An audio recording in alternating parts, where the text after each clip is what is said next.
مجازي مالکان شته کنه و یوم الدین د ورځ په دې باندې عارضی او مجازي مالکان هم نشته لمن الملك اليوم لله الواحد ځکه اضافه دي ته د قیامت د ورځې دو دیرش نومونه په قران کریم کې ذکر شوي هغه دو دیرش نومونه کې یو نوم دی یوم الدین او اول ځل د پاره همدا نوم ذکر شوی یوم الدین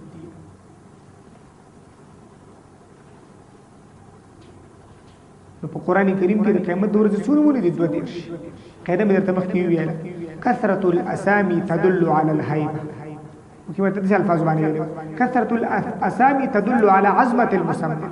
ځینې علما دا قاعده په دې الفاظو ذکر کوي دا الفاظ ډېر مناسب دي چې کثرة الاسامي تدل على الهيبه دا په هیبت باندې دلالت کوي عظمت شان باندې دلالت د قیامت ورځ د عظیم شان ورځ د قیامت ورځ ته به یوم الدین ولی وی ورځ د جزاء او د جزاء ورځ د کنه چاته نیکه جزاء په شکل د جنت او د جنت د نعمتونو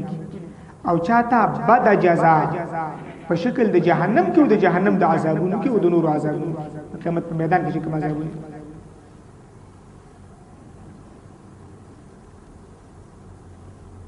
ایاک نعبد و ایاک نستعین د دې د مخکې سره ما ربط برابر کړی و چې کله مخکې دعوو دلایل ذکر شو دا اوس تفرید په دې مخکې دعوو دلایل باندې هر کله چې ټول د کمال صفاتونه د دغه لوی الله د پاره دي نو تفرید شو نتیجه دا شو چې ایاک نعبد یا الله صرف او صرف ستا عبادت کوو و ایاک نستعین او صرف ته مدد غواړو دلته وړه مهمه خبره ده هغه دا چې دا خو تاسو ته معلومات دي چې ایاک نعبدو در اصل نعبدو کو نعبدو فعل فاعل او کای مفعول به معمولی مرتبه د معمول مؤخری را مقدمه شوی ایاک نعبدو ته جوړ شوی چې کله را مقدمه کی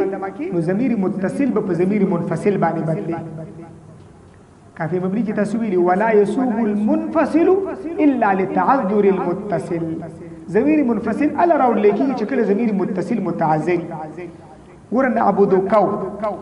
چې کله منګه دا کرامخ کې ما يتصل به ختم شو هغه چې دا ور پورې پیوسته کېده چې ما يتصل به ختم شو ضمیر متصل بدل شو په ضمیر منفصل نو ایاک نعبدو پیدا خبره زین کیه د ساتي تدبو تخصیص دی ګوره یو د تخصیص مادي بل د تخصیص هيئتي دا ایاک ماده څه ده دا ماده د خپل په تخصیص دلالت دا تخصیص مادي شو او چې د ایاک مخکې شوی په نعبدو دا تخصیص هيئتي د څو قسمه تخصیص ته دوه قسم یو تخصیص مادي او بل تخصیص هيئتي بیا په اسرارو کې یو څه اثر د دې سره متعلق شته ان شاء الله به لګوسته وایي نعبدو دلته لخه متوجه شي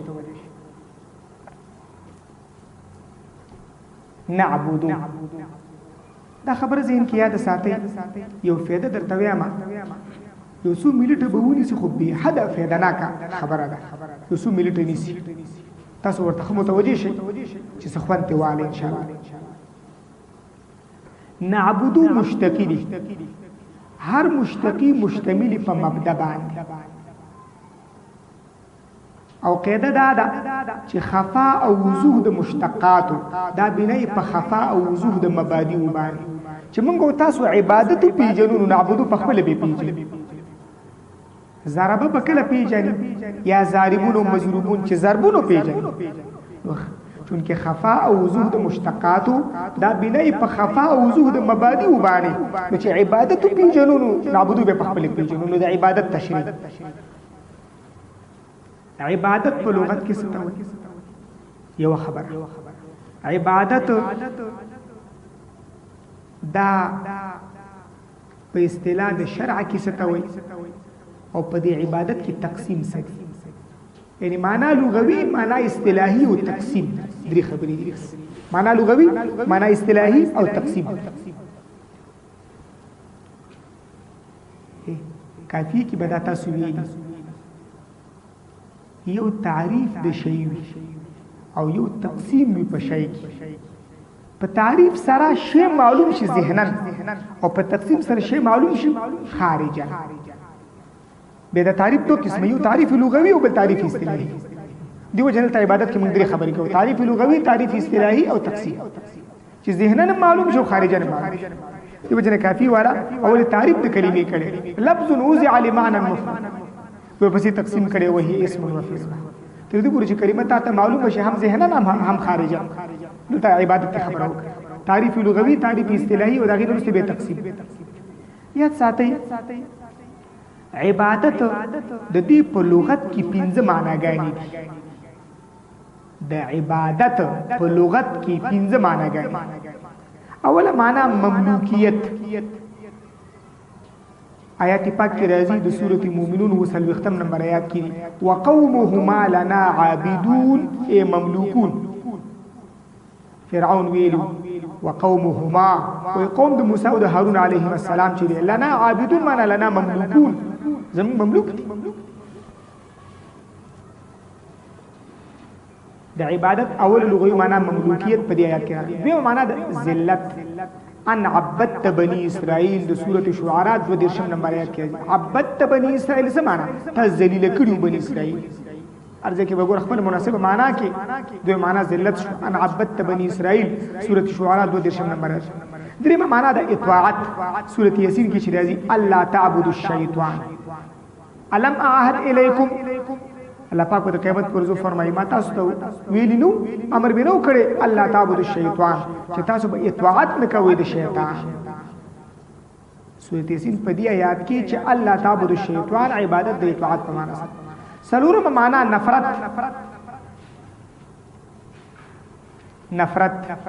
قل ان كان للرحمن ولد فانا اول العابدين. تفسیر ابن کثیر یو مرجوح تفسیر نقل کړی دی. عابدین معنا متنفرین. معنا دا ان كان للرحمن ولد کله مهربان الله د پاره ولدي بالفرض نو فانا اول العابدين معنا فانا اول المتنفرين. بیا خو اول د نفرت کوونکو بیا خو د الله عبادت تکو. څنګه ولد چې د چا د پاره خو حادثي او د حادث عبادت نه پکار. اگر چې بل معنی اشتري هغه بل معنی راجح کله مهربان الله د پاره ولدي نو فانا اول العابدين. څه خو به اول د عبادت کوونکو نیم دی ولته ځکه کوم حکم چې د کول مغد جزء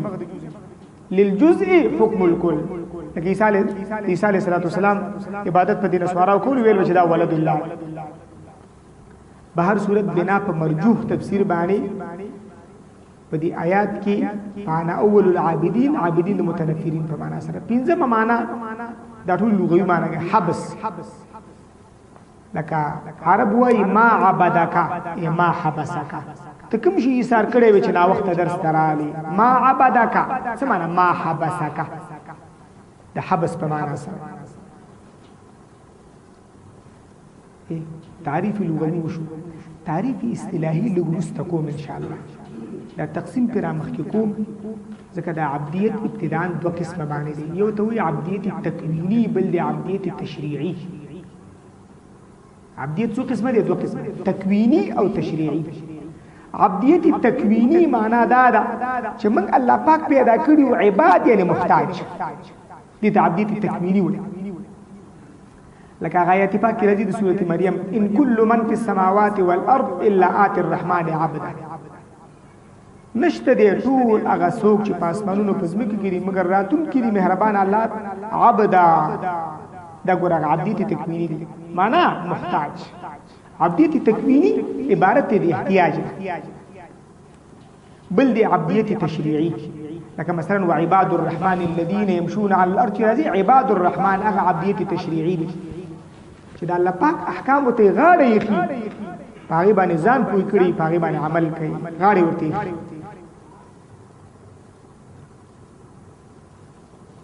من به تعریف کو د عبدیت تشریعی څنګه زموږ مقصود دی. نو په اصطلاح د شریعت کې عبادت څه ته ویل کی هغه معنی اصطلاحي ته وسره لګو. خو مخکې به تقسیم په دې خاطر کو چې تاسو مخې ترانه راشي چې عبادت تکوینی دی او بل تشریعي. ها نو عبادت تشریعی یعنی العبادة شرعا. شرعا عبادت څه ته ویل کی؟ یو تعریف دا دی هي التي تجمع المحبة والخوف والرجاء. عبادت دا عبارت ته د هغه خصلت نه چې دا راجمع کوي محبت لرا خوف لرا رجا لرا ستا په ذکر کې به د الله پاک سره مینه میریږي به امید هم ساتي دا غي رحمت تفسیر ابن کثیر دا تعریف ذکر کړی دی هي التي تجمع المحبه والخوف والرجاء علامہ ابن قیم رحمه الله د تعریف ذکر کړي هي غایت المحبه وغایت الذله انتهائی محبت د الله پاک سره انتهائی ځان ذلیل کول الله پاک هي غایت المحبه وغایت الذله اوس مثلا ته مونږ کې بل عبادت کې ډېری مینې سره به کوي ډېری عاجزۍ سره به چې ډېری مینې سره ډېری عاجزۍ سره بس دا کار جوړ دا اوس عبادت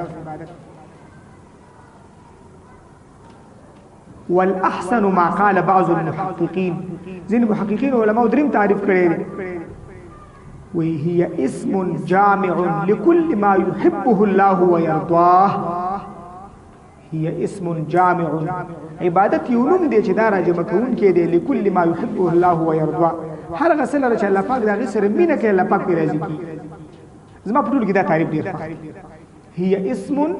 جامع لكل ما يحبه الله ويرضاه ډیر جامع تعریف دی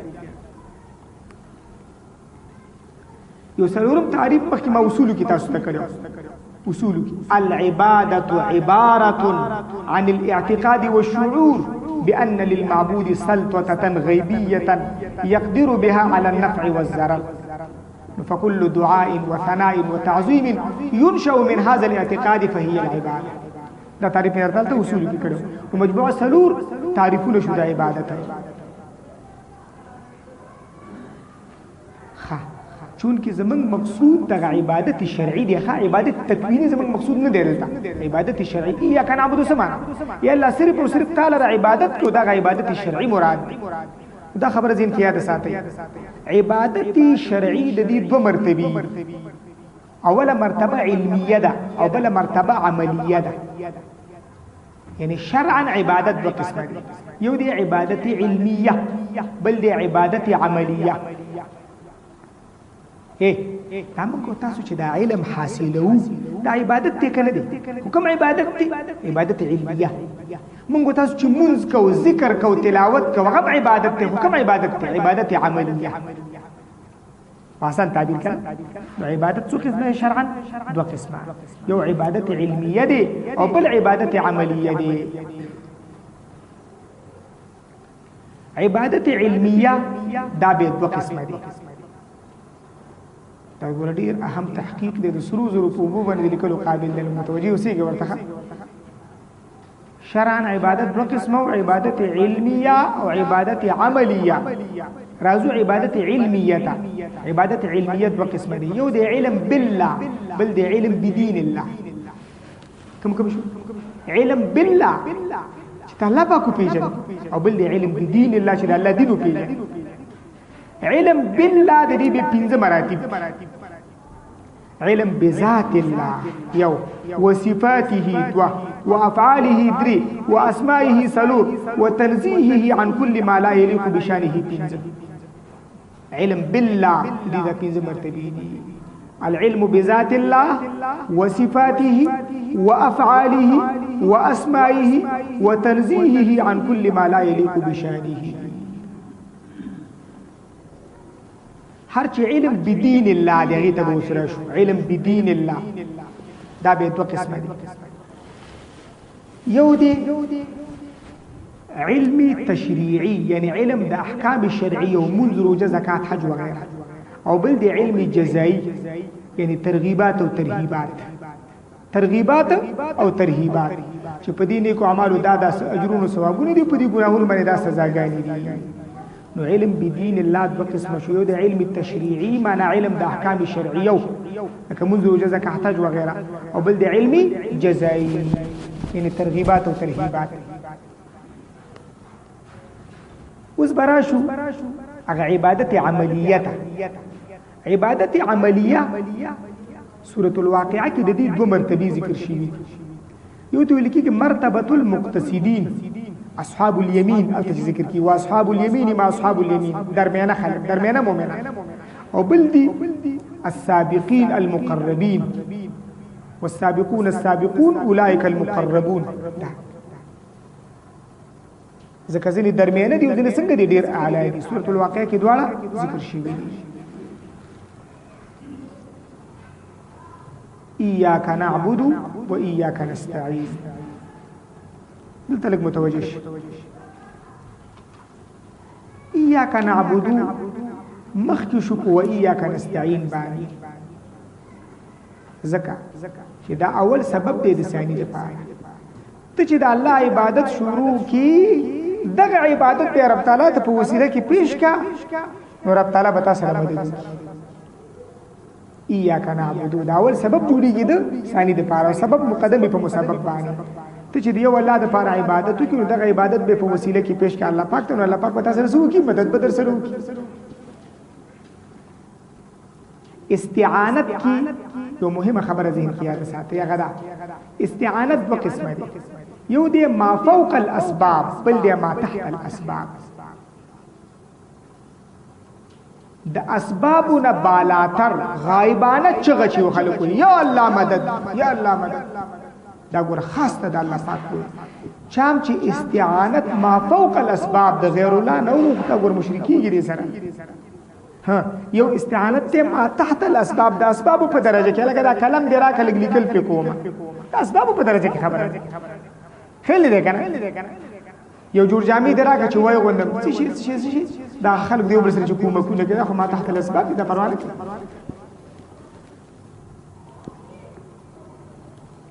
نو استعانت څو قسمه دي دوه قسمه ما فوق الاسباب خاص دی د الله پاک پورې ګور او د بل چا لپاره نه دی وجه موږ شیګانو ته و چې یا علی مدد مو وای برلوینو ته و چې یا رسول الله مدد مو وای یا لا مدد دا ما فوق الاسباب څنګه ده ما فوق الاسباب ده کنه او ما فوق الاسباب استعانت د الله پاک پورې خاص دی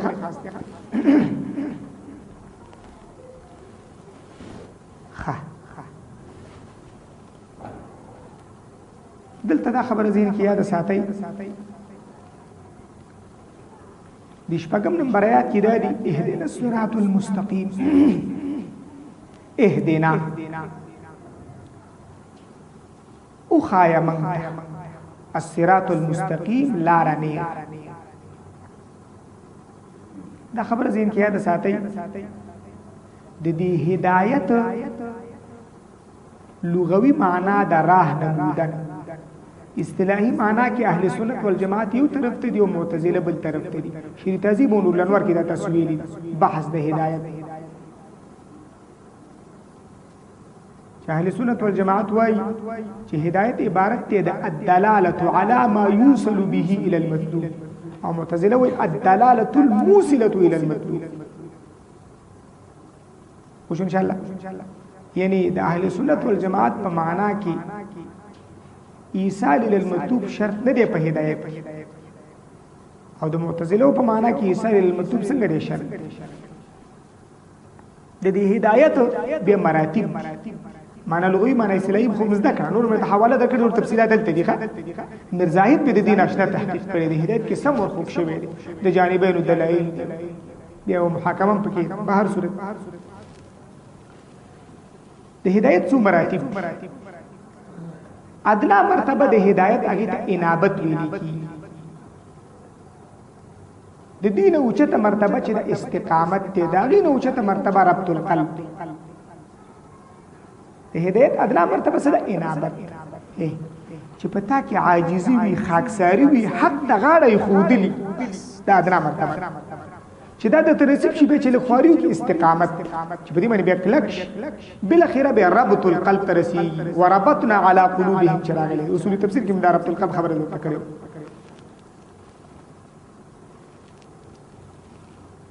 ظاهر کې د سوال ذهن ته راځي هغه یو مومن چې په مانځ باندې ولار دی یا د مانځ نه بهر دی او دا وای اهدنا دا خو تحصیل د حاصل هدایت خود ته حاصل نو دا به وای اهدنا هیڅ معنا ده هدایت خود ته څنګه دی حاصل د دې متعدد جوابونه یو جواب دا دی چې د هدایت مراتب ډیر دي مخکې ویل کړه ادنا مرتبه ته انابت وي درمیانه ته استقامت وي اعلی ته سوې ربط القلب نو چون کې دې مراتب ډیر چې په کومه مرتبه کې د مؤمن دی داغه نه د اوچته مرتبه سوال داغه نه د اوچته مرتبه سوال یا دویم جواب دا دی چې دا اهدنا د ثبتنا په معنا سره نو معنا د سیده اهدنا معنا ثبتنا علیه وادمنا علی سلوکه یا لمن کلک په دې صراط مستقیم من همیشه روان کا په دغه لار روان دا معنا چې کله وشي دا ډیره بهترینه معنا ده په دې کې خوف دی د سوء الخاتمه یا الله تزما اخره خاتمه مخربوا یا الله اخره خاتمه مخربوا اهدنا الصراط المستقيم یا الله ما کلک پنی غلا یا الله من کلک پنی غلا کلکم کا اخره خاتمه مخربوا د دې مثال دی لکه عرب وای واقفتا واستو لاړی عرب تا وای قف حتى اتيك قف ودریگا حتی آتیکا تدی پوری چه زراشم صافات دی معنی دا چه دم علا وقوفکا و اثبت علیه ہمیشہ شا پا دی خپل ولاړ حالت بانی ام دسی کلکشا خبر بانی خور رسید انشاءاللہ کن نو دا امر دا ثبات دا پارا سو جوابو نوشو دو جواب یو بل جواب مشتری تفسیر مدارک لیکلی دی وې دی معنا دا د اهدنا فی الاستقبال کما هدیتنا فی الحال اهدنا معنا دا اهدنا فی الاستقبال یلا آینده زمانہ کې مونږ ته هدایت نصیب کا کما هدیتنا فی الحال لکه په حال چې مونږ ته هدایت کړی سو جوابونه شو مجموع درې جوابونه شو یا دا معنا چې د هدایت مراتب ډیر دي یا دا معنا چې کلکم کور باندې دا امر دوام د پاره دی د ثبات د پاره خدا چون کې د ادنا حالات نو دعا ورته ویل کیږي صيغه د امر او یا درې مداد چې اهدنا معنا اهدنا فی الاستقبال کما هدیتنا فی الحال دا معنا تفسیر مدارک په اول جلد و نمبر صفحه باندې کړی هم دې سورۃ فاتحه تفسیر کې کړی ها اهدنا نرست رازی الصراط المستقیم د دې صراط مستقیم مصداق څه شی دا عبد الله ابن مسعود او عبد الله ابن عباس رضی الله عنهما دواړو نه نقل دي چې دین اسلام او خایا منتا کلک منگا الصراط المستقیم پنی غلار چې دین اسلام دی دویم تفسیر پدې کې دا دی چې دا صراط المستقیم مصداق دی قرآن کریم او دا تفسیر القرآن بالقرآن دی یو خدا چې د ګورې دی مبارک سورۃ کې سوال شو اهدنا الصراط المستقیم د دې جواب ذالک الكتاب دا چې صراط مستقیم وایي دا کتاب دی لکه روز ترازی وهذا صراط ربك مستقیما ګور قرآن کریم صراط مستقیم وان هذا صراط مستقیما فاتبعوه قرآن کریم صراط مستقیم دی دا آیتونه منګه اصول تفسیر کې ویلو شابس دریم قول پکې دا دی د صراط مستقیم مصداق دی طریق الجنه د جنت لار یا لمن ته خایا الصراط المستقیم نی غلاره چې د جنت لار ده په کوم لار چې موږ روان شو بل خیر جنت ته ورسي سلورم قول پکې دا دی توحید او خایا موږ ته الصراط المستقیم نی غلاره چې هغه د توحید لار ده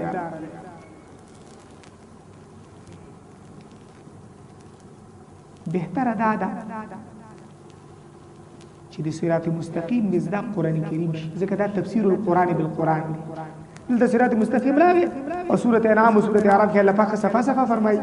وهذا صراط ربک مستقیما وان هذا صراط مستقیما فاتبعوه رزق اولاد او یا د عبد الله ابن عباس او د عبد الله ابن مسعود رضی الله عنهما تفسیر والا چې دینه مراد دین اسلام چې دین اسلام دی واغس بس طریق الجنه او توحید ورسره کې به داخلي چې قرآن دی واغس نو طریق الجنه او توحید دا څه کې څنګه کېږي به داخلي یا ساتي صراط مستقیم اغه لارې ته ویل کی چې نیغه همي او لنده هم یا ساتي تفسیر بیزاوی دی لیکلی چې صراط مستقیم اغه لارې ته ویل کی چې هم نیغه هم لنده ما دا وره ځینې لارې دي سي چې هغه ډېرې اوږدې نو او ځینې لارې دي سي چې هغه لنډې اوږدې نه خو کږه وږي نو صراط مستقیم هغه لاره ده چې هم نیغه ده او هم مختصره ده لنډه دین اسلام آسان دی کنه الدین یسر الدین یسر وما جعل عليكم في الدين من حرج وما جعل عليكم في الدين من حرج هو سختي لا يكلف الله نفسا الا وسعها. نو بالکل دا نیغه ولنډه لاره.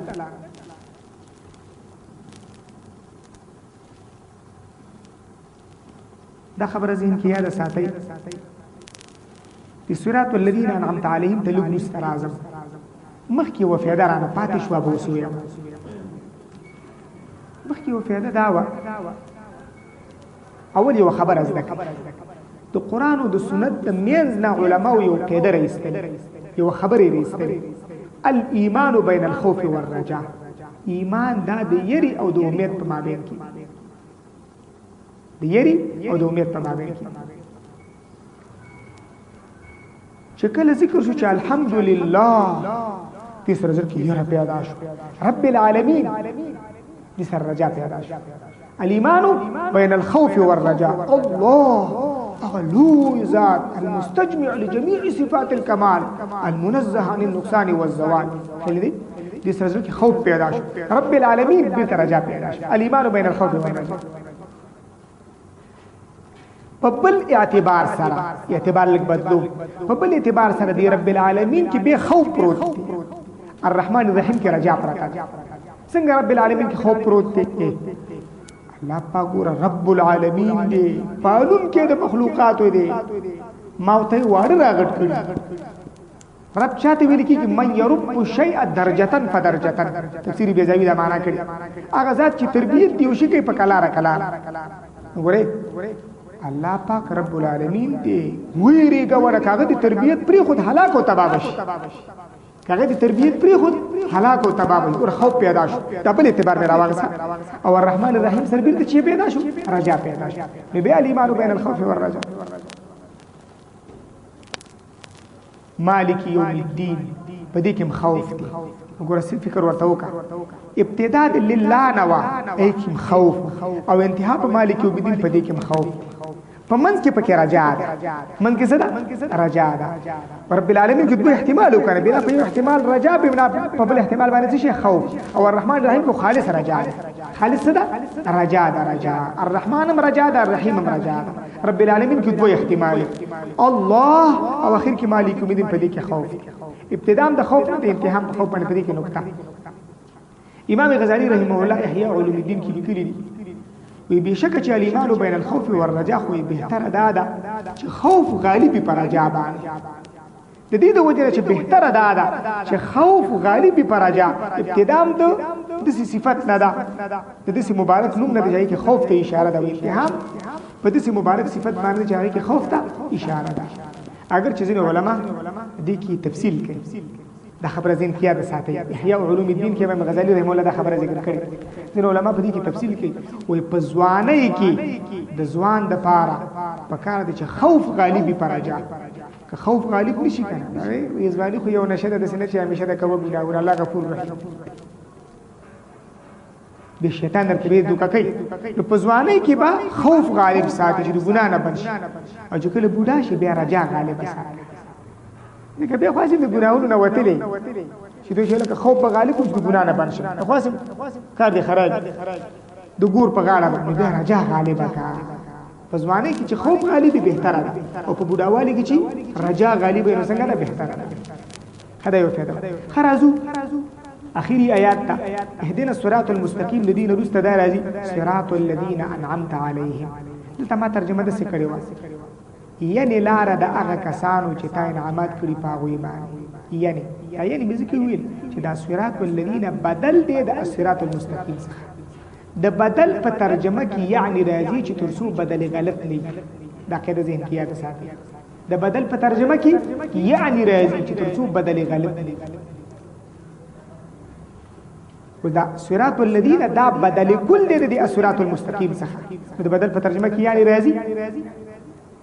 ترجمه دی اهدنا او خایا منتا کلک منگا الصراط المستقیم پنی غلار صراط الذين یعنی پلار داغه کسانو. دا خامخام د سوچ نحوی ترجمه برابر شي. سوا د بدل غلط نه ویل ویل د بدل غلط په ترجمه کې نه راځي. لکه تاول د سویل غختل چې ما خر ولید رأيت حمارا دی ویل غختو غلط شو. تاول رأيت زیدان دی حمارا نو دې ترجمه رأيت زيدا ما لدل زيد حمارا نه خر غلط شو ما بدل غلط دا معنی چې دا بدل غلط دی مبدل منه غلطه ده بدل سره تدارک د غلطي راغلی ځکه وته بدل غلط اشاره نحو سره سم ویل نه کړه خصوصا نحو او اجرای سمنی کوي بس هغه څه بدل غلط دا معنی چې دا بدل غلط بس بدل غلط نه مبدل منه غلطه ده دی بدل ته چې غلط وي په دې بنیاد چې دی بدل سره تدارک د غلطي شوی تاول نه د سیویل غوښتل چې دوی چې رأيت حمارا خپل دی غلطه شو او دوی چې رأيت زیدن زید مې لیدل دوی پسې متصل ذکر کوي حمار رأيت زیدن حمارا ترجمه بس څنګه کی ما لیدل زید نه حمارا خر مې لیدل شری غلط شو مبدل منه کې غلطی ده صراط الذين انعمت عليهم دلته لګ متوجه یو مهمه نقطه ده هغه ده معارف القرآن کی مفتی محمد شفیع دیوبندی رحمه الله لیکلی دي وې د همیشه د پاره الله جل شانه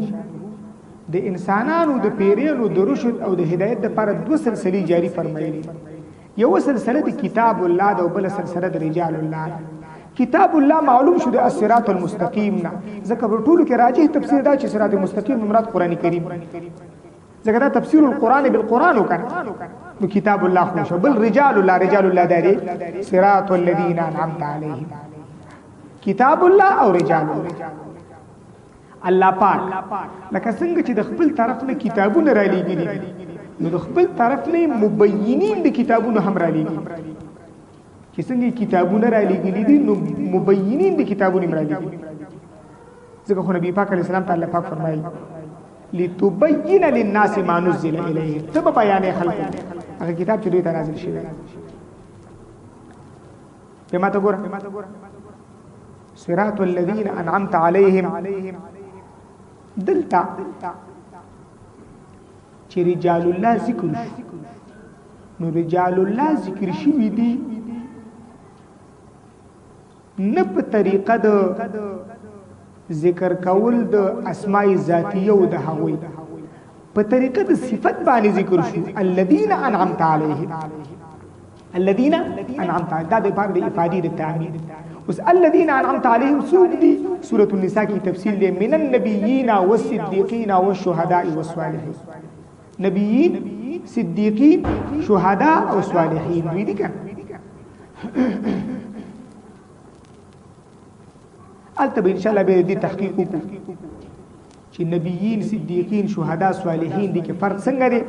البته ان شاء الله خپل ځبان دی راځي ماته وګور الذين انعمت عليهم په آسان تعبیر باندې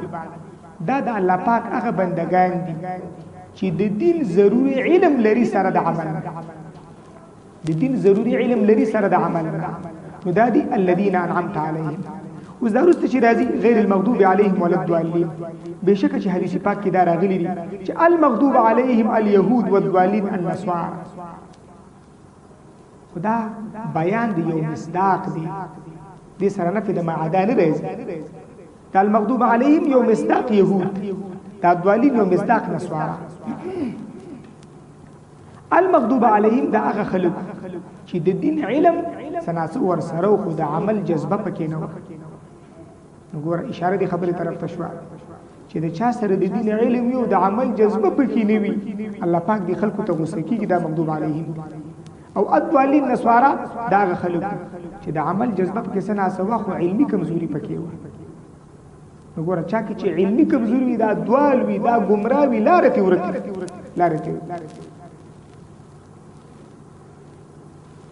دلته دا خبره د همیشه د پاره ذهن کې یاد ساتئ نحوی لحاظ سره دا غیر المغضوب علیهم دا بدل دی د مخ کې الذين انعمت عليهم یا دا غي د پاره صفت واقع شوی یا بدل یا صفت که بدل شي په ترجمه کې به یعنی راولي مخ کې د څه وګوره اهدنا او خایمن تا صراط المستقیم لا رنیغ صراط الذين یعنی لار دا کسان انعمت علیهم چې تا انعامات کړی په هغه باندې غیر المغضوب علیهم یعنی نه لار دا چا چې غضب شوی په هغه باندې ولد دوالین او نه لار د گمراهانو یعنی براوی دا بدل دی د مخ کې الذين او یا صفت چې ترجمه دی رخلی برابرۍ ډیر جالب برابرې بیا به سوي صراط الذين یعنی لار داغه کسان وانعمت علی دا الذين انعمت علیهم موصوف غیر المغضوب علیهم چې نه دی غضب کړی شوی په هغه باندې چې دا چې په پښتو کې د سمانا ورکې چې دا مخکې موصوف دی د صفت لکه جاءني رجل عالم راغلی ما ته د رجل عالم چې عالم ورچی دا چې په پښتو کې چې راشي دا د سمانا ورکې چې دا مخکې موصوف دی د ورپسې صفت تو الذين انعمت عليهم موصوف دی غیر المغضوب صفت ترجمه څنګه شو الذين انعمت عليهم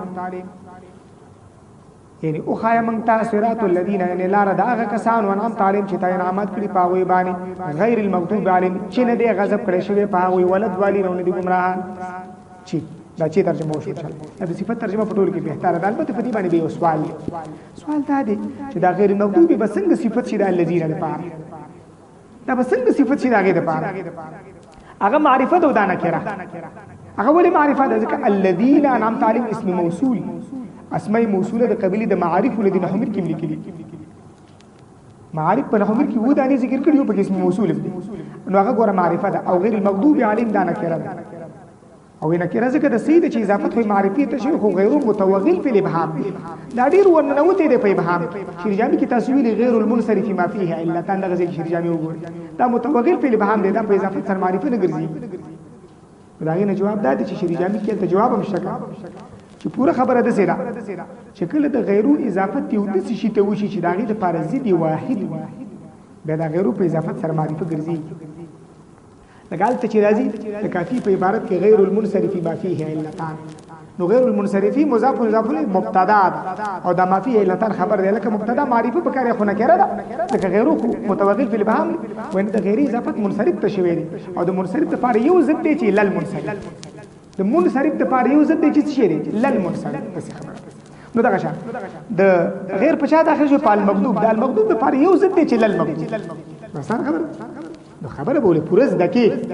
غیرو بشک متوغل په الابهام دی په اضافت سره معرفت نه ګرځيږي او چې کله د دې د مضاف الیه د پاره یو زدي به په اضافت سره معرفت ګرځي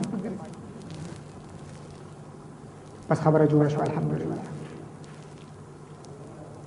غیر المغضوب عليهم ولا الضالين ځین علما د دې آیات نه اثبات د تقلید شرعي هم کوي اثبات د تقلید شرعي هغه په دې انداز باندې چې ګوره په دې باندې اتفاق دی چې ائمه اربعه وغيرها دغه شان ائمه الذين انعمت عليهم کې داخل دي الله پاک قربانه قسمه علمي عملي دعوتي جهادي انعامات په دې باندې اتفاق دی چې ائمه اربعه وغيرها په دې الذين انعمت عليهم کې څنګه دي داخل خو چې په دې باندې اتفاق دی چې دوی په کې داخل دي حتی کته د غیر مقلدینو نه پوښتنه وکي چې الذين انعمت عليهم کې ته ائمه اربعه داخل کړي کنه یاره چې د سډیر زديني کرا به مو چې بالکل خو په حالت ډیر انعامات کوي رچت خلکو کوي قسمه انعامات ور باندې الله پاک کړی ائمه اربعه په من النبیین کې نه دي پس درجه کې په صدیقینو کې دي پس او ځنی ائمه اربعه په شهداو کې او دغه شانت په صالحینو کې خطوط په صالحینو کې خو من النبیین والصدیقین والشهداء په صالحینو کې خطوط دي چې خو ذری برابر شکل نشي چې دې زديني کنه ابا خامخو چې صالحینو کې خطوط داخل حجی صالحینو کې داخل وګوره ائمه اربعه په دې کې داخل او موږ د هر منځ په هر رکعت کې الله نه سوال کوي الله دغه خلکو په لار روان یا دغه خلکو په لار روان مدینه اثبات تقلید شرعي کې په خپل ځبان دا مسله ان شاء الله به راځي په دوی مسیپاره کې ان شاء الله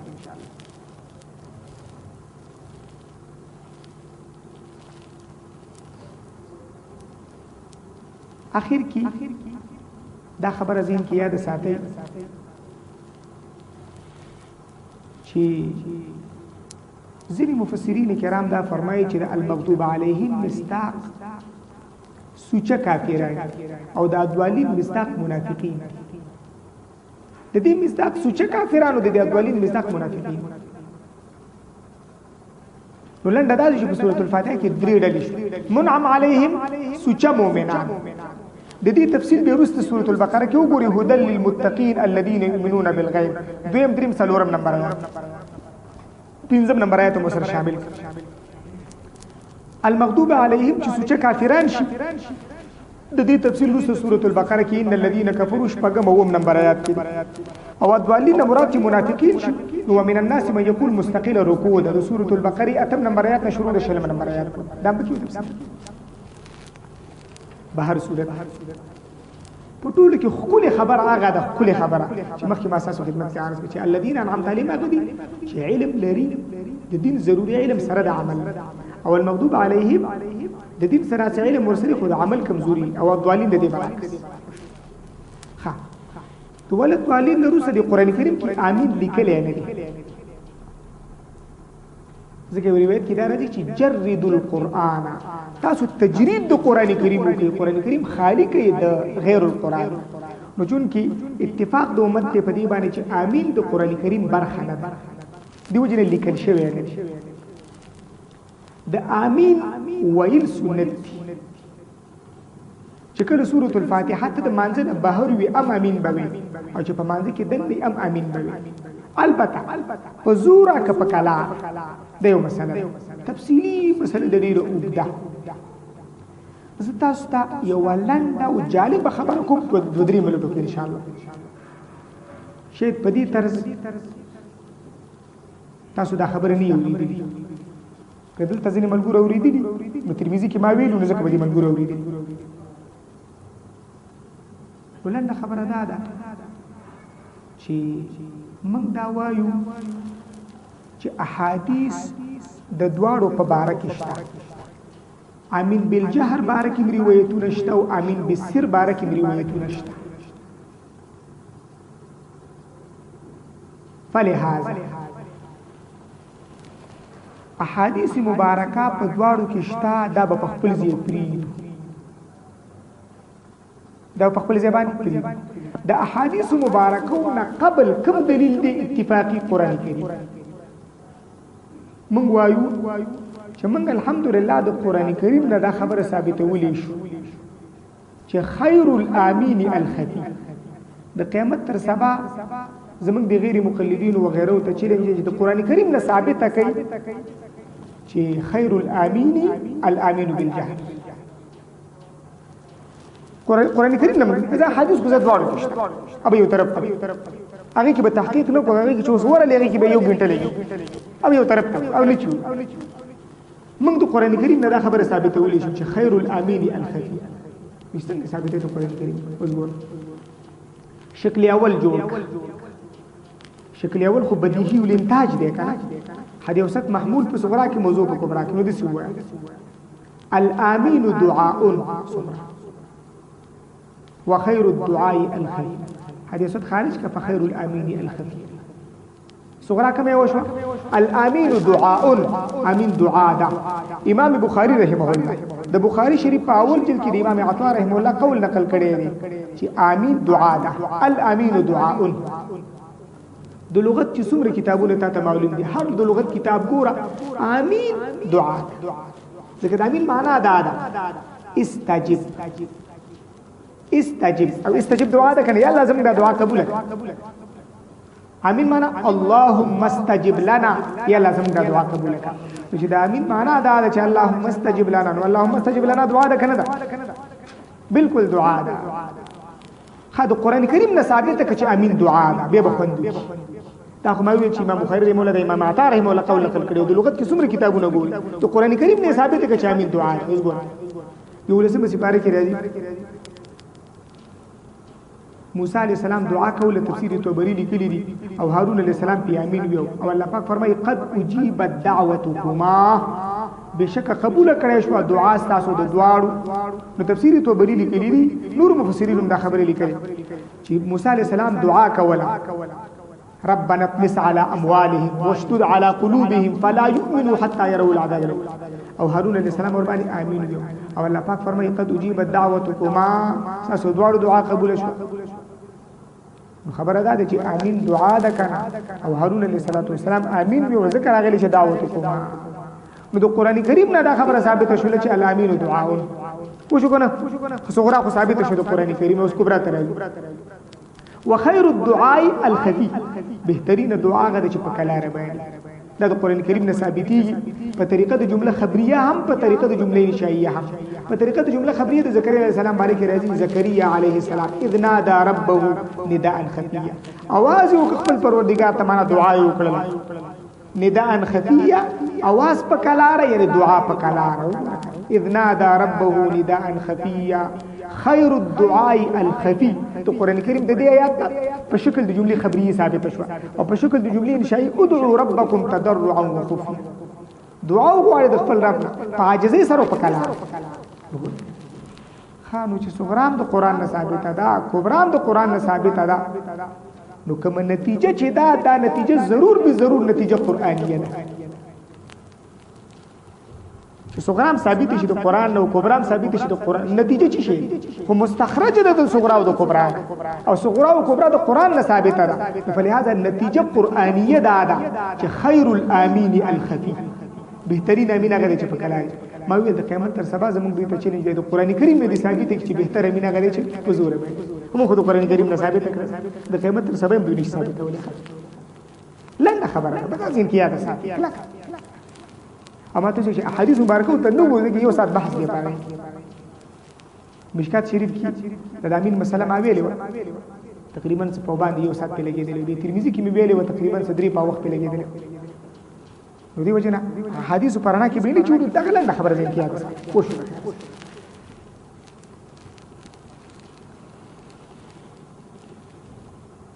الحمدلله عام تفسیری فواید سر ته ورسېدل اوس خاص تفسیری فواید چې هغه ته ویل کېږي اسرار د سورۃ الفاتحه چې معجز الحمدلله په دې باندې کتاب لیکلی منن الله العالیه فی کشف اسرار الفاتحه په دې کتاب کې ما سورۃ الفاتحه یو کم اویا اسرار جمع کړ یو کم اویا ان شاء الله کتاب رسالات هم چاپ کیږي نو زه به تاسو ته به تور مش نمونه خروار یو سودانی وایم او تاسو ورته متوجي کیږئ چې مضبوط متوجي شې ځان په پوهه ښه د ټولو نه اول سر امام رازی رحمه الله تفسیر کبیر کې ذکر کړی تفسیر کبیر اول جلد 201 نمبر صفحه او زموږ استاد مولانا محمد ادریس کانیلوی رحمه الله د خپل تفسیر معارف القرآن په اول جلد 2 نمبر صفحه باندې ذکر کړی د دې خلاصه د سیره په سورۃ الفاتحه کې لس صفات ذکر دي 15 صفاتونه د الله پاک او 15 صفاتونه د بنده 15 صفات عجیب سیر دی کنه خوان بدل در کې چې پوه شي سورۃ الفاتحه ته وګورئ چې خوان کې لګول غواړي سورۃ الفاتحه کې الله پاک لس صفات ذکر کړي 15 صفاتونه خپل ذکر کړي او 15 صفاتونه د بنده 15 صفاتونه چې خپل ذکر کړي هغه دا الله رب الرحمن الرحیم مالک 15 صفاتونه د بنده حکم کوي عبودیت چې معلومیږي د ایاک نعبد څخه استعانت چې معلومیږي د ایاک نستعين څخه طلب الهدایت چې معلومیږي د اهدنا څخه طلب النعمت چې معلومیږي د انعمت علیهم څخه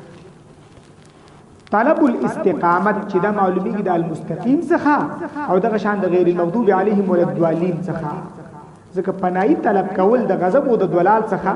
د دې رجه طلب الاستقامت ته کی اوس فکر کوا د دې صفاتو د الله پاک او د صفاتو د بنده په مابین کې بهترین مناسبت او تعلق دی په طریقه د لف نشر مرتب سره دا الله پاک اول صفت کوم یو الله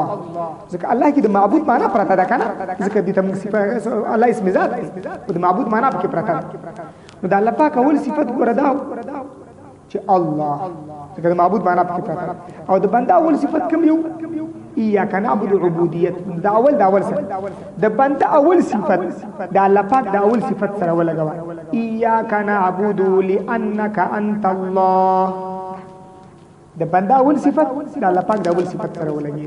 ایاک نعبد یا الله صرف او صرف ستا عبادت کو لانک انت الله ذکر الله معبود برحق د چا امداد ته معبود برحق دی امداد تعالی عبادت د بنده اول صفت د الله پاک د اول صفت سره ولګي اوس ګوره د بنده دویم صفت کوم یو و ایاک نستعين دا د الله پاک د دویم صفت سره ولګو چې رب العالمین نو دسوي و ایاک نستعين لانك انت الرب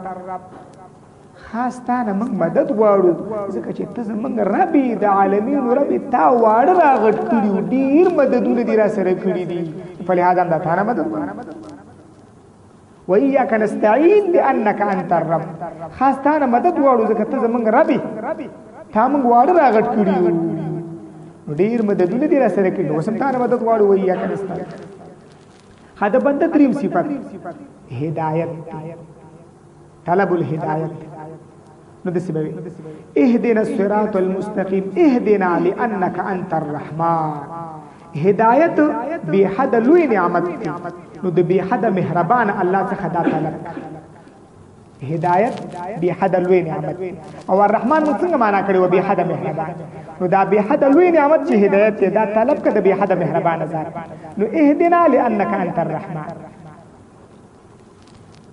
طلب الاستقامت دا بد الرحیم سره لګي نو د سبش ورزقنا الاستقامه لانك انت الرحيم مونږ ته استقامت را نصیب کړه ځکه چې ته رحیم استقامت نهایت خصوصي رحم دی او الرحیم نو دا الرحیم څخه طلب کول پکار دي ځکه الرحیم دا معنا چې خصوصي رحمتونه کون کې کا نهایت رحم کون کې اخر کې خصوصي رحمتونه دي کنه خاص کې مؤمنانو پوری نو دا دې سره ولې او بیا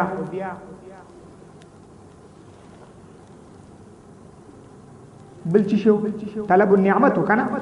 طلب النعمت هغه د سوال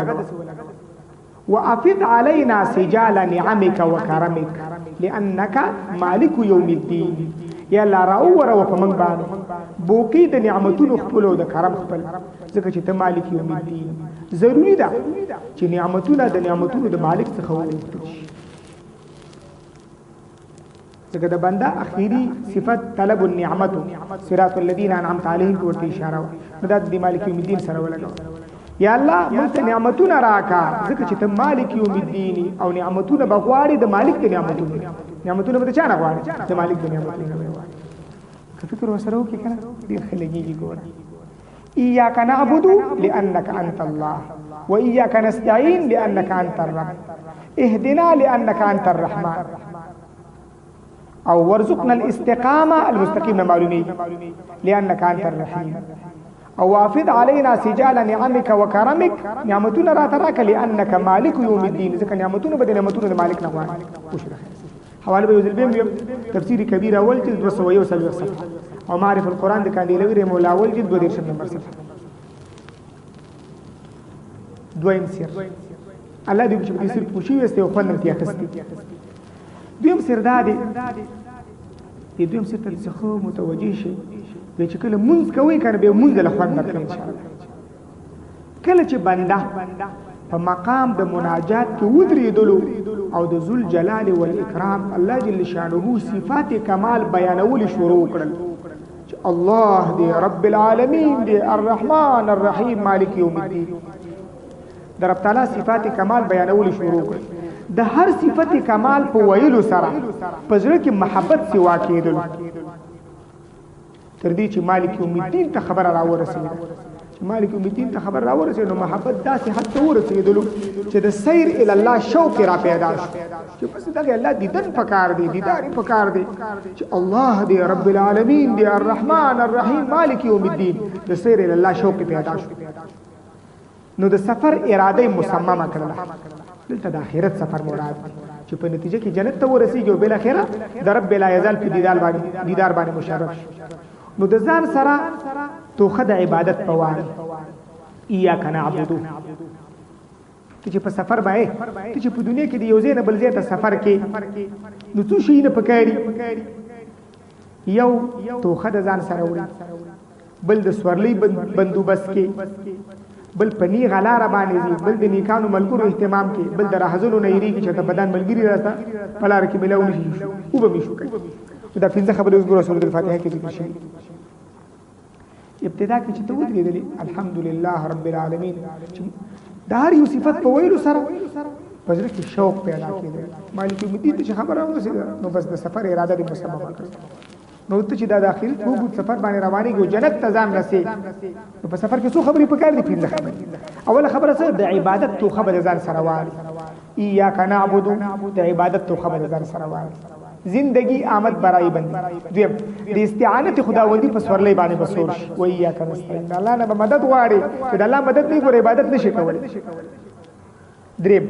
پنی غلار باندې بروان چې اهدنا الصراط المستقيم سلورم د نیکانو خلقو د نیکانو ملګرو اهتمام به وکي صراط الذين انعمت عليهم سلورم د بدو او ناکار ملګرو نه بزان ساتي سره لار کې دی وشو کوي غیر المغضوب عليهم ولا الضالين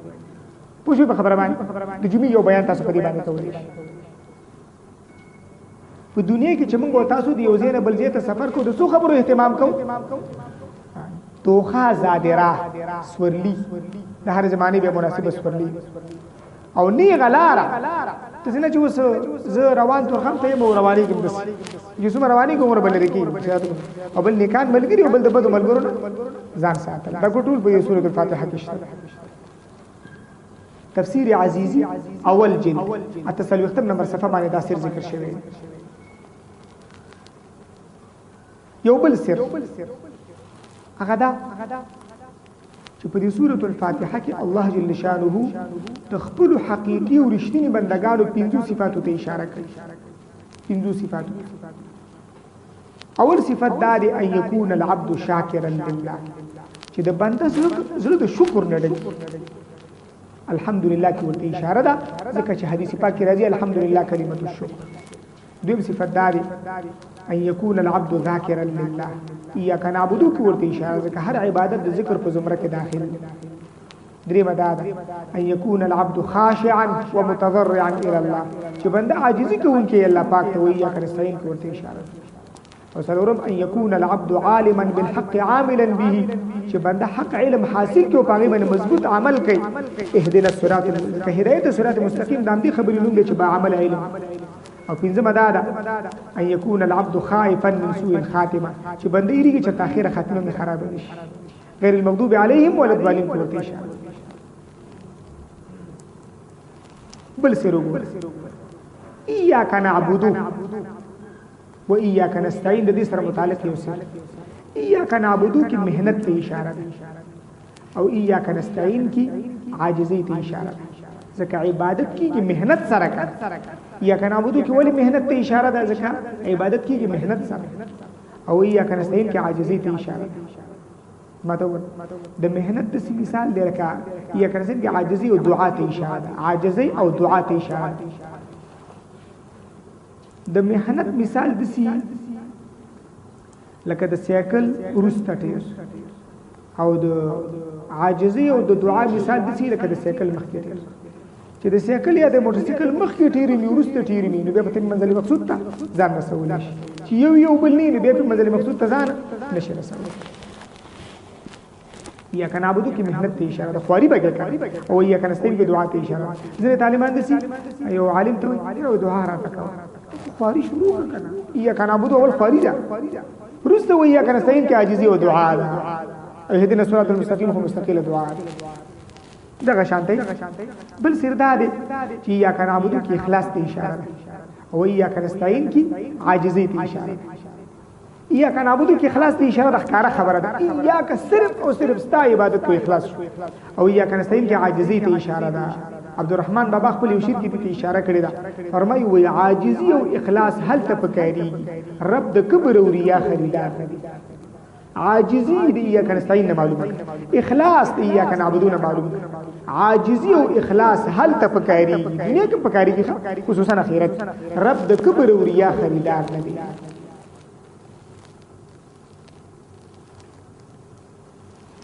بل یو مهم سره غدا دی گزاره به سره کو کنه نن سورته فاتحه ختمو چې سبا د خیر سورته البقره به شروع نو خیر دې ډیر وخت ساسو نه اخلم فقط 12 بجو پورې درس ویش ملټه نور ان شاء الله ویش ملټه نور فقط 12 چې فقط 12 پورې وي غو ضروري اسرار به ټول وشي ان شاء الله کم پاتې شي خیر دی ابه به غیر ضروري ابه دمره تقديم الاهم فالاهم كان العلم كثير والوقت قليل فقدم الاهم فالاهم خګوري بل سردادي کوم علوم طرف ته چې انبيي کرامو عليهم الصلوات والتسليمات دعوت ورکول اغا درې قسم علم الشریعت چې دا خپل کور کې دوه قسمه یو علم العقائد او بل علم الاحکام دغه شان علم الطریقه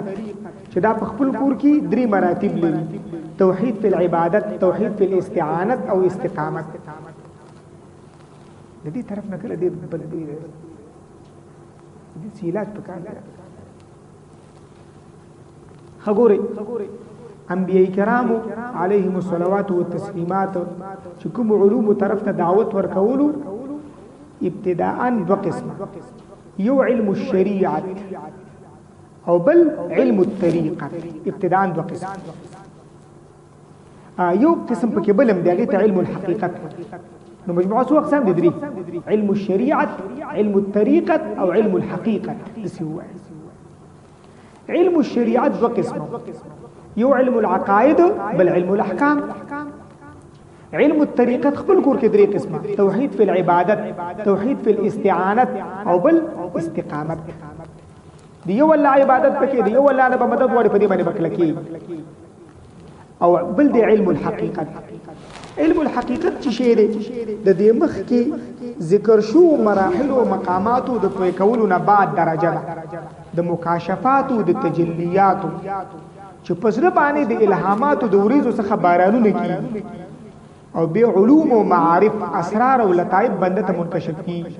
دي تمام علوم ته سورۃ الفاتحه کې اشارات شته دي د الحمدلله څخه تر مالک یوم الدین پوری چون کې د الہیات بیان دي د الله پاک د ذات او د صفات بیان دي دا د علم العقائد سره علم العقائد کتابونه چې تاسو وګورئ باید د الله پاک د ذات او د صفات بیان ابتدا کې کړي لکه فقہ اکبر کې مثلا وګورئ یا العقیدۃ الطحاویہ کې وګورئ نو د دې الحمدلله د مالک یوم الدین پوری پدې کې د الہیات بیان دي معنا د الله پاک د ذات او د صفات بیان دي او د الله پاک د ذات او د صفات بیان په علم العقائد کې کیږي کنه نو پدې کې اشاره شو علم العقائد دغه شان په اهدنا الصراط المستقیم کې د هدایت او ضلالت سعادت او شقاوت بیان دي چې دا هم د علم العقائد سره هدایت او ضلالت سعادت او شقاوت دا د علم العقائد برخه چې د چا عقائد صفا او زلال دي دا د هدایت والا د سعید انسان دي چې د چا ګډ وډي دا د ضلالت والا د شقی انسان دي او دغه شان د الذين انعمت عليهم څخه انبیاء صدیقین شهدا او صالحین مراد دي په دې وجه په دې آیات کې مباحث د نبوت او امامت ته اشاره ده چې دا هم د علم العقائد سره صراط الذين انعمت عليهم انبیاء صدیقین شهدا دا مراد دي صالحین نو په دې کې مباحث د نبوت او د امامت ته اشاره شو دا د علم العقائد حصہ شو علم العقائد ختم پیا کنا عبادو کې علم الاحکام ته اشاره ده خاص تعالی عبادت کو کوم دې کو روزه ده ک زکات ته ک حج ده دا ګور علم الاحکام علم الاحکام ته اشاره او د علم الطریقه اول مرتبه ته توحید فی العبادت خلي کړي هغه علم الطریقه درې قسمه توحید فی العبادت توحید فی الاستعانت او بل استقامت نو اياک نعبدو د علم الطریقه اول مرتبه ته اشاره ده چې توحید فی العبادت او په اياک نستعين کې به اشاره ده دویمه مرتبه ته چې توحید فی الاستعانت ته توحید فی الاستعانت او به ورسته چې المستقیم چې راځي په کې استقامت ته اشاره ده چې دا غدري مرتبه او هر چې علم الحقیقت ته اغه ته په الذين انعمت عليهم کی اشاره ده څنګه دا کوم منعم عليهم بندگان چې دوی باندې الله جل شانو حقایق را خلاص کړیو او دوی ته الله جل شانو الهامات کول د علم الحقیقت وضاحت وش چې هر کلا تا علم العقائد او علم الاحکام حاصل کړل داغه په تقاضا و چلی دي توحید فی العبادت او توحید فی الاستعانت او استقامت درته نصیب شو نو به الله پاک تا ته الهامات کوي د خپل طرف نه با ته ملهم وګرځي نو دا کاندهلوی رحم الله په تفسیر معارف القرآن کې ذکر کړی دا اول جلد 2 او 13 نمبر صفحه باندې یو بل سر هغه دادی چې په دې سورۃ الفاتحه کې الله جل شانه علم التاریخ ته هم اشاره کړې څنګه علم التاریخ ته ګور په تاریخ کې د مختلفو ډلو بیان دي څنګه د دریو ډلو بیان منعم علیهم یو ډله مغضوب علیهم بل ډله والضالین بل ډله علم التاریخ تم ګور بلی جميع العلم في القران ذکر نزول الفاتحه کې علم التاریخ ته اشاره شته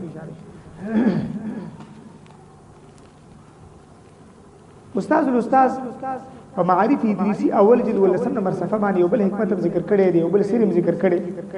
په سورۃ الفاتحه کې الله پاک د الرحمن الرحیم مقدم ذکر کړي په مالک یوم الدین باندې تاسو ګورئ الرحمن الرحیم مخکې او مالک یوم الدین رسته دی په دې کې اشاره ده هغه خبره ته چې الله پاک په العرش باندې لیکلي دی او حدیث قدسی کې راځي چې سبقت رحمتي علی غضب سبقت رحمتي علی غضب چې زما رحمت مخکې دی زما په غضب او په غصه باندې الرحمن الرحیم کې د الله رحمت مالک یوم الدین کې غضب ته اشاره ده کنه نو سبقت رحمتي علی غضب ته اشاره یو ډیره خپل یو فائدناک خبره د معارف ادریسی په اول جلد شلم نمبر صفحه باندې ذکر ده دې ته بل ډیر متوجي کیږي لنډه خبره ده عام طور خو موږ تاسو یو وجوایو چې یاکه مخکې شوی په نعبدو باندې او چې مخکې ما ویل للحصر والاختصاص او مخکې ما ویل چې یاکه نعبدو کې څو اختصاص دي دوه یو مادي او بل هيئتي مادي او هيئتي تقديم ما حقه التاخير يفيد الحصر والاختصاص د دین غیر د دې څلور حکمتونه نور مشته نو مجموعه به 15 حکمتونه شي یو خو تاسو تیار یاد کړی دی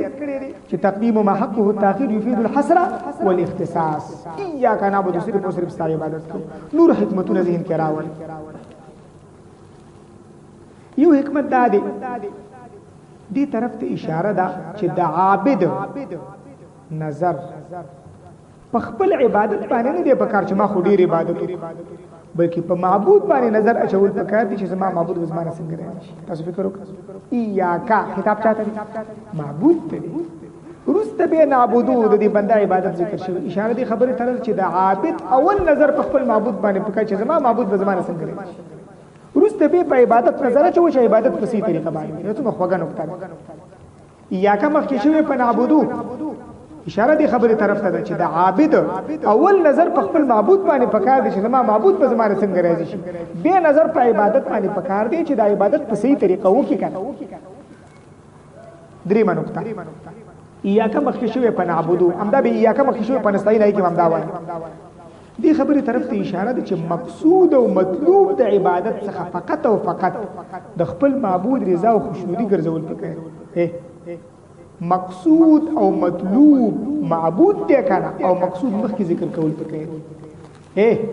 مقصود او مطلوب د عابد معبود دی کنه او مقصود مخکې ذکر کول پکې نو ځکه یا کما مخکې راغلی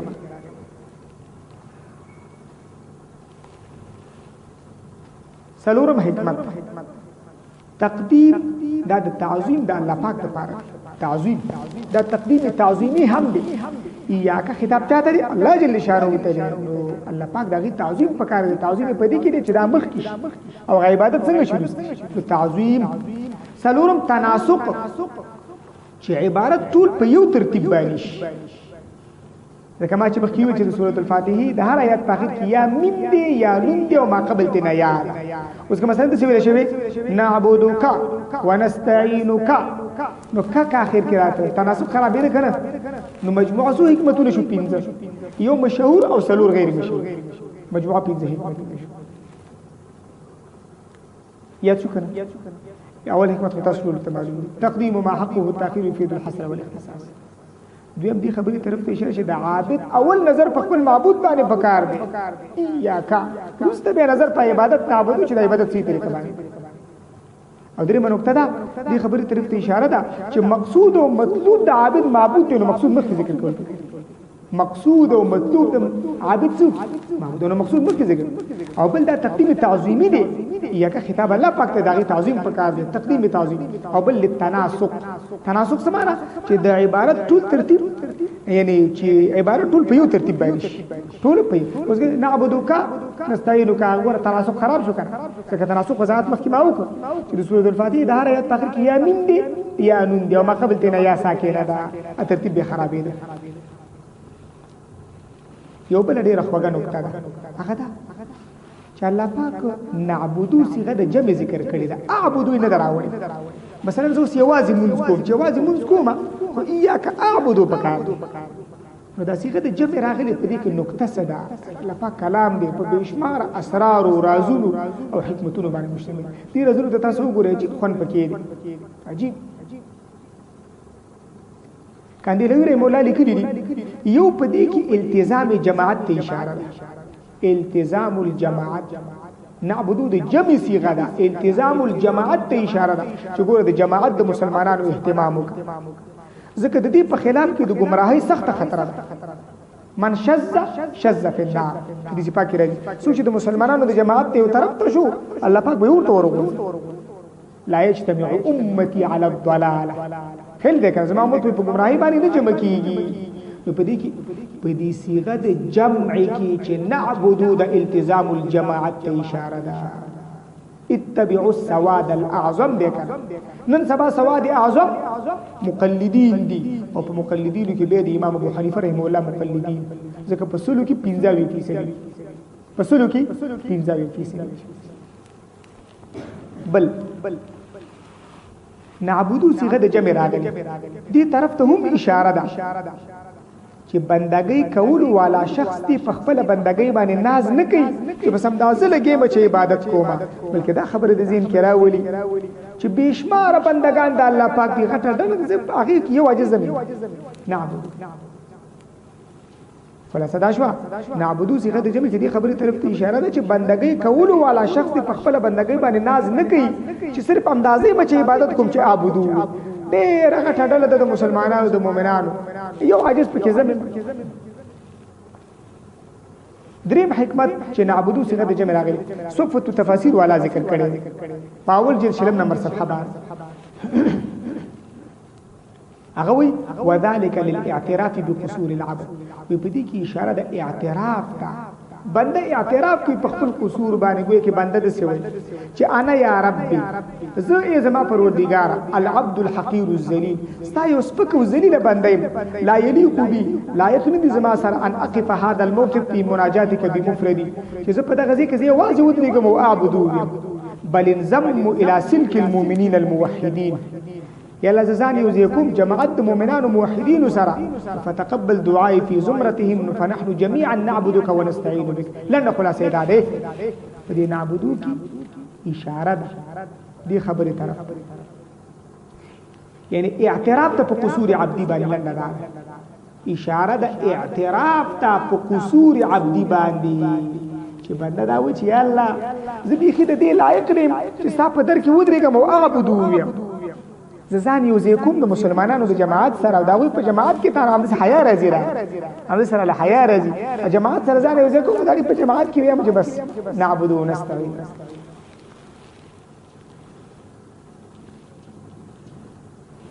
بل نقطه بل صرف کې دا دی د سورۃ الفاتحه کې چې کستا سو فکری په ابتدا د سورۃ الفاتحه کې طرز کلام غایبانه دی او رست به حاضرانه دی ایاکا دې خبر باندې ځان پوي په ابتدا د سورۃ الفاتحه کې طرز کلام غایبانه دی ذکر ټول اسماء الله رب العالمین الرحمن الرحیم مالک یوم الدین ټول اسماء الظواهر دي او قاعده دا چې اسماء الظواهر كلها غیب اسماء الظواهر دا په حکم د غایب کې دی او چې ضمیر غایب ورته راځي کی زید هو عالم او ضمیر غایب ورته راځي نو په ابتدا د کلام کې طرز کلام غایبانه دي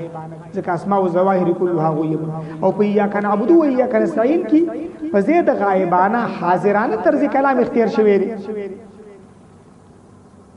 او دغه شان د غیبت څخه د خطاب په طرف باندې انتقال شوی دی دلته یو څو زړه راخون کې اسرار دي اول سردار دي چون کې په ابتدا د صورت کې د حمد او د ثنا ذکر دي د حمد او د ثنا ذکر دي او دا مسلمه خبره ده چې تعریف او ثنا غایبانه زیات بهتر دي تعریف او ثنا غایبانه زیات بهتر وي ځکه چې غایبانه تعریف کول د زیات اخلاص علامه ده او په یا کنا عبادت کې خو عبادت ذکر دي او عبادت او خدمت په حالت د حضور کې کیږي نه په حالت د غیب وي عبادت او خدمت په حالت د حضور کې کیږي نه په حالت د غیب وي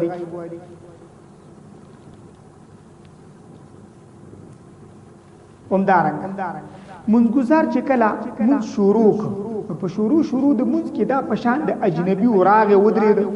او د الله رب الجلال غایبانه حمد و ثنا شروع کله چې حمد او ثنا حد کمال ته ورسیدا نو کوم حجابات چې په مابین کې وغه ګویا وجود شو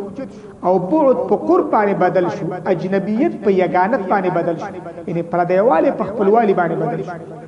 او دا شخص د دې قابل شو چې د الله رب الجلال په حضور کې په صيغه د خطاب سره خپل عرض پیش نګوربل سي همدارنګه دی یا کنا عبدون رست ورپسې آیات کې د هدایت سوال دی یا کنا عبد و یا کنا سین رست آیات کې ور اهدنا راغلی یا کنا عبدون رست ورپسې آیات کې د هدایت سوال دی دا منلې شوی خبره ده چې سوال او درخواست په حالت د حضور کې زیات بهتر او مناسب او دا په دې وجه چې کله د سخی څخه مخامخ سوالو کړی شي نو سخی کریم ته داغي درت کول څخه حیا ورسي هغه به رد کینا نو دا څه وجه شوي د دې لپاره چې په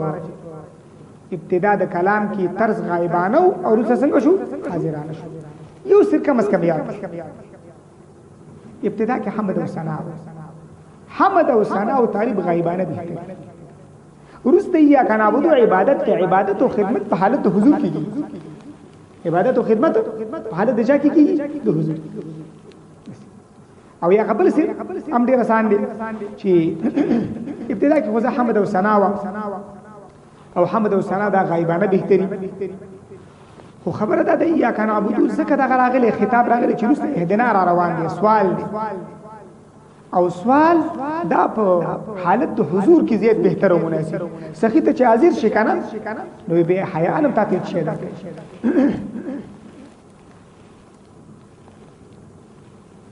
یو بل سرداد دی ایاک نعبدو څخه ورستا و ایاک نستعين ذکر شوی دی په دې کې سر او حکمت عجب یعنی خود پسندی ظاهر کول دي کبر فنا کول حاصل دار چې د الله تعالی په عبادت او طاعت باندې قوت او قدرت د الله پاک د اعانت او توفیق څخه بغیر نه حاصلي او توفیق طلب کول هم د استعانت مطلب ایاک نعبدو یا الله صرف او صرف ستا عبادت کو یو قسم ته توهم د خود پسندی راته ښا تلکه چې ډیر اوچت سړی چې بس عبادت کولې شي نو فورن وایي یا کنستای رفض عجب رااله رفض خود پسندې چې زه یې سم نه ما الله نه مدد غواړم خدای الله د در خیر وانم وایي یا کنستای د یا کنا عبودون رسل چې یا کنستای ذکر شو په دې کې رفض عجب دا رفض خود پسندې دا بلو ګور په یا کنا عبودو کې اشاره د رد په جبریه وباندې پیا کنا عبودو کی اشاره درته په جبریو دوی بندا د جماعت په شان مجبوری محض ګڼي موږ ګور ایا کنا خاص تام عبادت کوم یو کار کولی شو ګورا کسب کولی شو عبادت کولی شو بنده مجبوری محض نه دي و ایا کنا استعين چې ذکر شو نو رد شو په قدریو باندې ځکه قدریه وای چې بنده به محتاج نه دی هغه بنده تقادر چې محتاج نه دی نو وای ایا کنا استعين پر شرک څنګه راغی تا نه مدد غواړو محتاج ما یا کنا عبدو کې بچارت شو جبریه ځکه هغه بنده مجبوری محض شي نشي کولای نه عبودو عبادت کوما مجبوری محض نه ما عبادت کولای شي خیر دي او یا کنا استعين تانه مدد غواړو دې کړه په ځکه قدرې وای چې بنده خالق دی بس خو قدرت کامله چې قدرت کامله لري دی وای یا کنا استعين تاجتو نه فلو کنه شخص کاندي لګره مولا د معارف پاول چې لیوشتم نمبر صفه باندې دا نقطه ذکر کړ یو بل نقطه دا ده په سورۃ الفاتحه کې نسبت د نعمت الله پاک ته شوی دی انعمت اوس وګورئ نسبت د نعمت الله پاک ته شوی انعمت او د غضب او د دلال نسبت الله پاک ته نه دی شي ځکه الله پاک نه دی فرمایلی چې غضبت علیهم او الذین اضللتهم غضبت نه دی راغلی اضللت نه دی راغلی د نعمت نسبت الله پاک ته شوی دی انعمت راغلی دی او د غضب او د دلال نسبت الله پاک ته نه دی شوی غضب ته نه دی راغلی عدل ته نه دی راغلی سر او حکمت پکې دا دی چې په دې کې الله پاک موږ ته تعلیم راکړي چې زما سره به معامله د ادب کوي وذلك لتعليم العباد الادب مع الله تعالی الله پاک موږ ته تعلیم راکړي چې زما بندگانو ما سره وګوره معامله د ادب کوي فالشر لا ينسب اليه ادبا غضب او دلال خو شر دی کنه د شر نسبت الله پاک ته د ادب د وجې نه کیږي د دې د وجه نه روایت کې سراغل دي چې والخير كله بيديك والشر لا ينسب اليك اڅه خو خیر او شر ټول سره الله پاک د طرف نه خو د شر نسبت الله پاک ته د ادب د وجه نه کوي دا نقطه صفه تفاسیر په اول جلد شلم نمبر صفحه باندې ذکر کړی نور ډیر زیات اسرار خو دا نور اثر د کوي اخیره کې چې ما کوم سر ذکر کړی دی هغه خبرې دي اخیره کې نه شپږم نمبر یو کب او یم نمبر سر چې کوم ذکر کړی دی کتاب نوم دی منن الله العالی فی کشف اسرار الفاتحه هغه اخیری ته وګورئ شپږ منټه دول استفادې دي بس شپږ منټه کې ان شاء الله بیان کړم اخیری سر بدا بیان تو قران کریم او د رسول پاک علیه الصلاۃ والسلام د ډیرو زیاتو احادیثو نه دا خبره معلومه ده چې د ایمان او اعمال صالحه او حفاظت او په دې کې قوت او طاقت او د دې نور او رڼا په پنځو خبرو باندې موقوفه ده او پنځه واړه خبرې په سورۃ الفاتحه کې شته بیا ورته متوجه شي د قران کریم او د نبی پاک علیه السلام د مبارک او احادیثو نه دا خبره بالکل پډاګه ده چې د ایمان او د اعمال صالحه او حفاظت په دې کې قوت او طاقت د دې نور او رڼا په پنځو خبرو موقوفه ده پنځه واړه خبرې سورۃ الفاتحه کې شته ډېر عجیب سورۃ ده نو اوس هغه پنځه خبرې کوي د ټولو ناوله خبره کامل یقین د الله پاک په ذات او په صفات د الحمدلله د مالک یوم الدین پورې د الله پاک د ذات بیان مشته الله اسم ذات او د الله پاک د صفات بیان مشته په دې کې اشاره د خبرې طرف ته کامل یقین جوړ کړه د الله پاک په ذات او په صفات دویمه خبره استحضار د اخرت خصوصا د قیامت د سخت او د لوی ورځ استحضار چې اخرت ارته کې ګوره استحضار د اخرت کوم ځای کې ورته اشاره د مالک یوم الدین ورځ د جزاء استحضار د اخرت دریم اخلاص صحیح نیت کنا ایاک نعبدو کو ورته اشاره سلورم تواضع او عاجزی ایاک نستعین هر مدد غواړم ساده در خیروان پنځم د نبی پاک صلی الله علیه وسلم مبارکی او نورانی طریقې خپلول او غیر طریقې پرې خودل کوم ځای کې ورته اشاره ده صراط الذین انعمت علیهم منعم علیهم کې اول من النبیین دي کنه د نبی پاک اسلام طریقه به اختیار د غیرو طریقې پر خودل خصوصا د يهود او نصارا او المغضوب علیهم او الضالین د طریقې به پرې دي د طریقې به پرې دي د نیکانو خلقو په لار روانيږي او د بدانو خلقو د لارې نه بزان احادیث پاک راځي کنه الرجل على دين خليله فلينظر احدكم من يخالل هر کس په دین د خپل دوست باندې دا دی ګوري چې ما دوستانه د چا سره د نیکانو خلقو سره دوستانه قائمه کثرات الذين انعمت عليهم کوته اشاره ده د بدانو خلقو دوستانه نظر اوسه خصوصا يهود او نصارا غیر المغضوب عليهم ولا الضالين ایو شرک دا مضمون شته کنه وی الحذر کن الحذر از یاری بد یاری بد بدتر بود از ماری بد ځان وساته د بد ملګری ګوره د بد مار نه ډیر بدتر ځکه چې